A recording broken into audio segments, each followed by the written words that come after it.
नमस्कार, रोमाना की राय के साथ हाजिर हूं मैं रोमाना इसार खान। हम सरकार बनाने जा रहे हैं। शेर का बच्चा हूँ, जंगल चीरने निकला हूँ। अरे आप ही के लिए तो सब ज्यादा काम किया है। जी हाँ, ये बिहार चुनाव में प्रचार का शोर थम चुका है।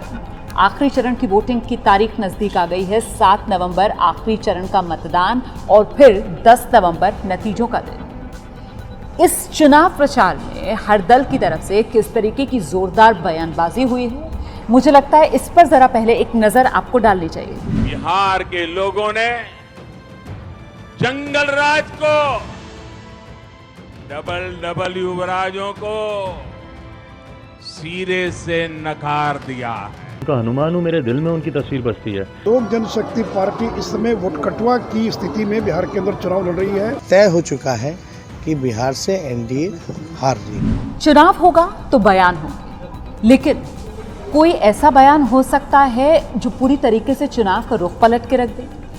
दरअसल ये मैं इसलिए कह रही हूं क्योंकि अपनी आखिरी चुनाव प्रचार की सभा में धमदाहा में नीतीश कुमार ने जो कहा, उसका आकलन इसी अंदाज में किया जा रहा है कि नीतीश कुमार का दरअसल ये बयान वोटर के लिए इमोशनल अत्याचार है। बयान क्या है नीतीश कुमार का, ये सुनिए। आज चुनाव का आखिरी दिन है और ये मेरा अंतिम चुनाव है। अंत भला तो सब भला।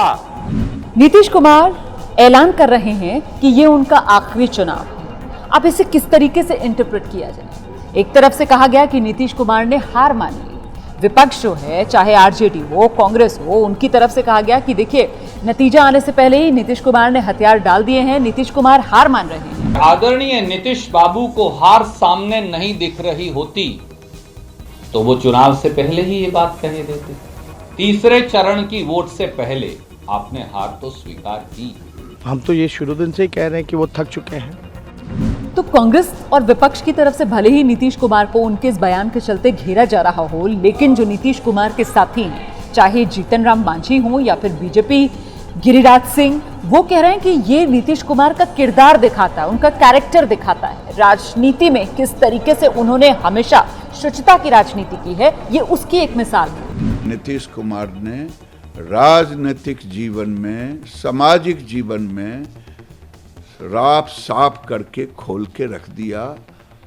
इसके लिए उनको धन्यवाद, उनको बधाई। चुनाव का अंतिम समय था, इसलिए उन्होंने एक अच्छी मीटिंग वहाँ हुई। सब लोगों को समझाने के तर्ज में उन्होंने कहा कि साहब अंत भला तो सब भला। इस सब के बीच जेडीयू सामने आई है। जेडीयू की तरफ से कहा जा रहा है कि नीतीश न टायर्ड हैं न रिटायर होने वाले हैं। नीतीश जी ने यह कहा कि यह मेरा चुनाव अंतिम है। राजनीति में वो हैं और अभी रहेंगे। उनके जैसे व्यक्ति राजनीति के लिए हमेशा प्रेरणा के स्रोत हैं और रहेंगे, और राजनीति में रहकर हम सबको प्रेरित करते हैं, करेंगे। लेकिन बयान तो नीतीश कुमार ने ऐसा दिया है जिसे लेकर सियासी प्रतिक्रियाएं किस तरीके की आई, वो मैंने आपको दिखा दी। और इस बयान का आंकलन कैसे हो रहा है, मुझे लगता है अब इस पर हमें बात करनी चाहिए। देखिए, जो बयान आया नीतीश कुमार का, उसे लेकर कुछ सवाल खड़े हुए हैं। पहला सवाल ये कि क्या नीतीश कुमार ने इमोशनल कार्ड खेला?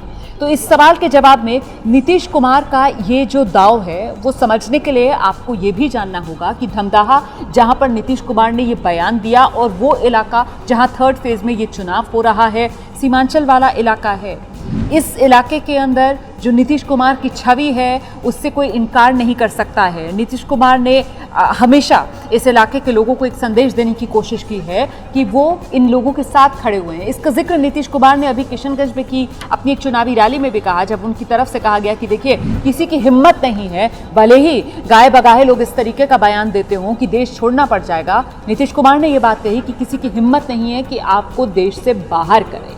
इसका मतलब आप समझते हैं, सीमांचल वो इलाका है जो मुस्लिम यादव बहुल इलाका माना जाता है। सीमांचल वो इलाका है जहां MY फैक्टर जो है, वो कहते हैं कि सियासत के अंदर गुणा भाग इस तरीके से बिठाता है कि सत्ता के करीब या सत्ता से दूर ले जाता है।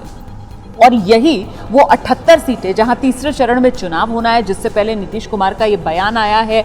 तो समझिए इस बात को कि जेडीयू और खासतौर से नीतीश कुमार की साख इन 78 सीटों से जुड़ी हुई है, जिससे पहले नीतीश कुमार ने यह बयान दिया।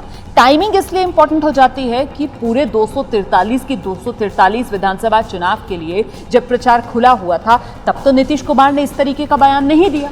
आखिरकार तीसरे चरण के आखिरी अपनी चुनावी सभा में ही नीतीश कुमार ने ये क्यों कहा? आज चुनाव का आखिरी दिन है और ये मेरा अंतिम चुनाव है। अंत भला तो सब भला। नीतीश कुमार ये समझ रहे हैं कि अब जो 78 सीटों पर चुनाव होना है वहां सबसे ज्यादा अगर स्टेक किसी का लगा हुआ है तो वो जेडीयू का, नीतीश कुमार का लगा हुआ है। देखिए, सरकार बनना ना बनना वो एक अलग बात है, लेकिन एक छवि, एक ब्रांड नीतीश जो नीतीश कुमार बने, एक ऐसे कद का नेता नीतीश कुमार इस देश में बनकर उभरा था एक वक्त में जिसको माना गया था कि विपक्ष की तरफ से अगर कोई नरेंद्र मोदी को चुनौती दे सकता है तो वो नीतीश कुमार है। याद है ना आपको वो दौर भी नीतीश कुमार का? क्या कद नीतीश कुमार ने सिर्फ बिहार नहीं हिंदुस्तान की राजनीति में हासिल किया।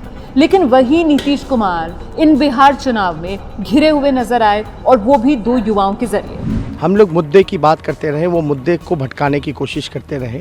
भले संन्यास ले लें, पर अगर गिल्टी पाए गए, दोषी पाए गए तो जेल जरूर जाना है। इस सियासी घेराबंदी के बावजूद भले ही 10 नवंबर को जो नतीजे आए वो नीतीश कुमार को बीजेपी के साथ एनडीए के बूते पर एक बार फिर से सीएम की कुर्सी पर बैठा दें, लेकिन नीतीश कुमार की उस साख का क्या, उस ब्रांड नीतीश का क्या, जिसे बनाने में नीतीश कुमार को 15 साल का समय लगा?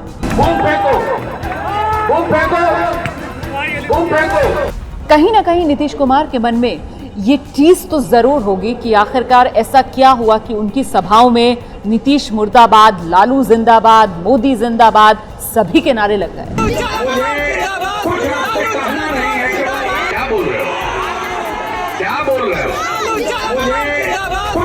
कहीं ना कहीं नीतीश कुमार के मन में ये चीज तो जरूर होगी कि ऐसा क्या हुआ कि नीतीश कुमार को लेकर इस तरीके की घेराबंदी सियासी तौर पर भी हुई कि नीतीश कुमार एनडीए में हैं, बावजूद इसके नीतीश कुमार कहीं ना कहीं हाशिए पर जाते हुए नजर आए। कहीं ना कहीं नीतीश कुमार के मन में ये चीज तो जरूर होगी कि आज बिहार में नीतीश कुमार को क्या दिन देखना पड़ रहा है कि नीतीश कुमार से ज्यादा बड़ा चेहरा बिहार चुनाव में जो चलता हुआ एनडीए के लिए नजर आ रहा है वो स्थानीय चेहरा नीतीश कुमार का चेहरा नहीं है, बल्कि नीतीश कुमार भी अब पूरी तरीके से पीएम मोदी की लोकप्रियता के बूते ही अपनी नैया पार करने के इंतजार में। इसीलिए मेरी राय में नीतीश कुमार का ये बयान शायद उसी अंत भला तो सब भला कि मन में बात लेकर नीतीश कुमार ने जनता ये सबसे अपील की है ताकि वो जो ब्रांड नीतीश है वो कुछ बना रहे, कुछ बचा रहे। नमस्कार।